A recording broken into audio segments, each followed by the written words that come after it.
Tahukah Anda, otak merupakan bagian tubuh yang paling penting bagi manusia? Sekarang angkat tangan Anda dan letakkan pada dahi. Tepat di situ, ada bagian otak yang paling istimewa. Bagian itu disebut prefrontal cortex, atau disingkat PFC. Menurut peneliti otak Jordan Grafman, PFC ini hanya ada pada otak manusia, sehingga membedakan kita dengan binatang. Bagian ini diciptakan dan dirancang khusus oleh Tuhan, supaya manusia mampu memilih dan memiliki etika. PFC berfungsi seperti pemimpin. Ia bertanggung jawab untuk berkonsentrasi, memahami benar dan salah, mengendalikan diri, menunda kepuasan, berpikir kritis, dan merencanakan masa depan. PFC adalah pusat pertimbangan dan pengambilan keputusan. PFC inilah yang membentuk kepribadian dan perilaku sosial. Sayangnya, PFC adalah bagian otak yang paling mudah mengalami kerusakan.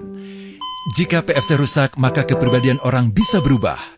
Rusaknya PFC bisa disebabkan oleh benturan fisik, bisa juga oleh zat kimia, seperti narkotika, psikotropika, dan zat adiktif atau nafsa. Dan ternyata penyebab paling merusak juga pornografi, yang disebut narkolema, narkotika lewat mata. Bagaimana pornografi mempengaruhi otak dan pikiran kita? Adi, remaja 12 tahun, melihat gambar di TV yang menjurus ke porno. Awalnya, ia merasa kaget dan jijik. Ini karena sistem limbik di otak Adi menjadi aktif. Sistem limbik mengatur emosi juga keinginan makan, minum, dan berhubungan seksual. Sistem limbik ini kemudian mengaktifkan zat kimia otak bernama dopamin. Dopamin memberi rasa senang, penasaran, sekaligus kecanduan. Zat ini juga aktif jika orang mengkonsumsi nafsa. Oleh karena itu, sifat candu pornografi sama dengan sifat candu nafsa. Otak akan mengingat apa yang membuat Adi senang dan bagaimana ia memperolehnya. Jika Adi mendapatkan pembinaan akhlak, etika yang baik, dan patuh pada norma sosial, dorongan melihat pornografi, meskipun menyenangkan, akan ia abaikan. Namun karena hal itu tidak ada pada diri Adi, ketika ia sedang merasa bosan dan ingin mencari kesenangan, otak akan mendorongnya agar melihat pornografi lagi. Namun lama-lama, Adi bosan melihat jenis gambar yang sama dan butuh yang lebih porno untuk memicu rasa senang.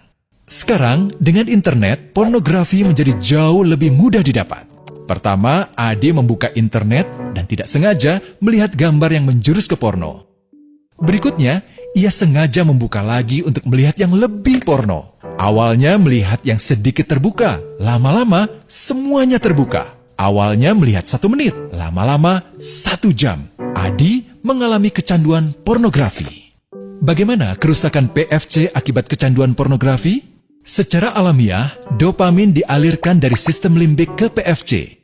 Orang yang kecanduan pornografi akan mengalirkan dopamin secara berlebihan, sehingga membanjiri PFC.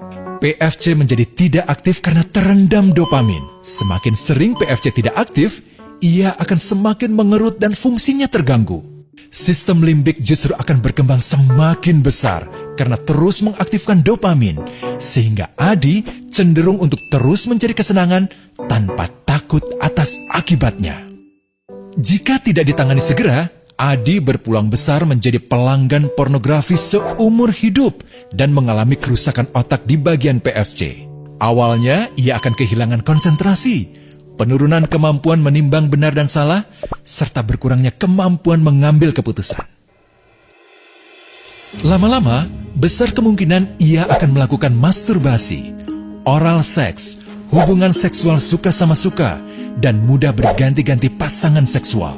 Pernikahan dianggap tidak penting. Pasangan dianggap hanya sebagai objek seksual semata, cenderung merendahkan derajat dan kehormatan lawan jenis. Selera hubungan seksualnya pun tidak sehat dan seenaknya, kasar sampai tega memperkosa. Manusia jadi tidak ada bedanya dengan binatang. Inilah dampak yang terjadi akibat kerusakan PFC. Ahli bedah otak Donald Hilton Jr. mengatakan, jika difoto menggunakan alat magnetic resonance imaging, otak yang rusak akibat pornografi memperlihatkan hasil yang sama dengan otak yang rusak karena kecelakaan. Ia juga mengatakan, Berbeda dengan dampak nafsa yang merusak otak di 3 bagian, pecandu pornografi yang sudah melakukan hubungan seks dengan anak-anak mengalami kerusakan otak di 5 bagian. Terbukti, pornografi pada anak lebih bersifat merusak karena PFC belum matang dengan sempurna. Tapi untungnya, otak anak yang belum sempurna ini masih mudah dibentuk. Pengaruh pornografi bisa lebih mudah dihilangkan asal ada usaha untuk memulihkan dengan sabar, terutama oleh ayah ibu, keluarga, dan orang terdekat. Pelajari bagaimana mencegah dan menangani anak yang terkena pornografi. Mari lindungi generasi kita dari bencana pornografi dan kejahatan seksual.